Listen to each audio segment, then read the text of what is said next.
Hi friends, marami ding mga tao ang pinili na nila na manirahan sa tuktok ng mga solid na bato na mga bundok na ito.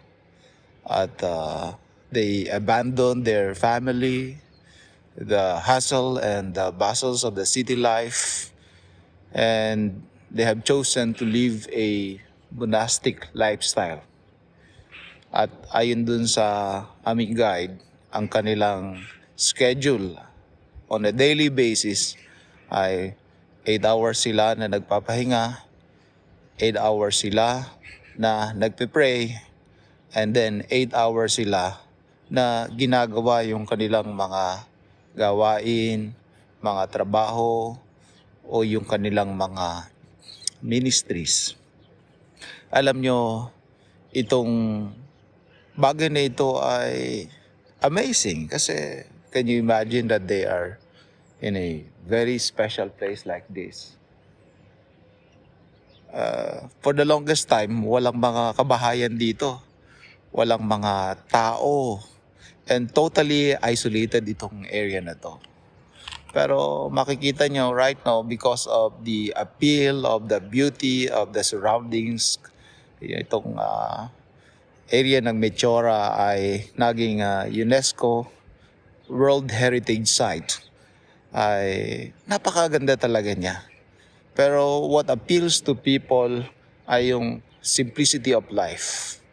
The ability to move away from what usually attracts people. The glimmers of life. The pomposity. The desire to acquire more. Ito yung total contrast niya. They have desired to have Jesus. They have desired to know God. They have desired to be connected to God more. Although we can say na medyo extreme yung kanilang desisyon at yung kanilang sitwasyon sapagkat sabi sa John 17, we are not of this world but we are still in this world. So, medyo extreme yung kanilang naging desisyon to live on top of these rocky mountains, totally isolated. Alam nyo, sabi nga nila, for like hundreds of years, ang access lang para makapunta dito ay sa pamamagitan ng mga ladder na lubid. Of course, there was once a time na inakyat nila ito daringly, bare hand. Pagkatapos nag-set up nga sila ng lubid doon. At pagkatapos para makaakyat yung iba, makapagdala ng mga gamit ay yung lubid lamang na ibinababa nila. And yung iba naman ay net. And iaangat nila yon and they are once again totally cut off and isolated from the whole of the community. Dahil for the longest time, for about hundreds and hundreds of years, wala namang mga taong nakatira dito sa mga ibaba nito.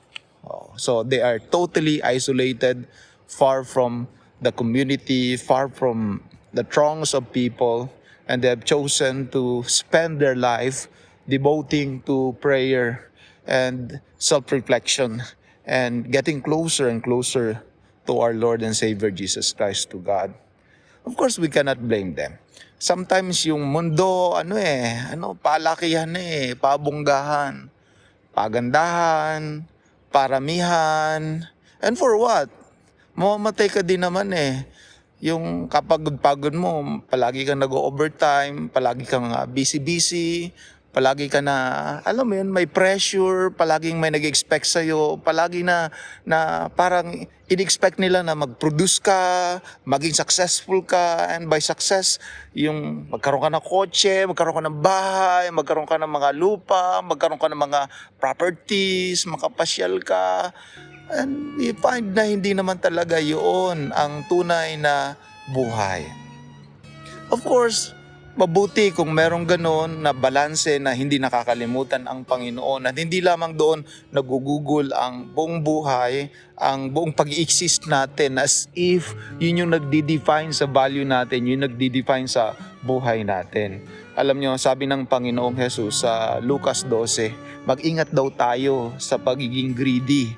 sapagkat ang buhay ay hindi nakadepende sa kasaganaan ng mga bagay na ating tinatangkilik. Well, something to think about, something to reflect upon, something to evaluate our lives. Are we so entangled with the things of this world that, it becomes harder and harder for us to connect with the things of eternity?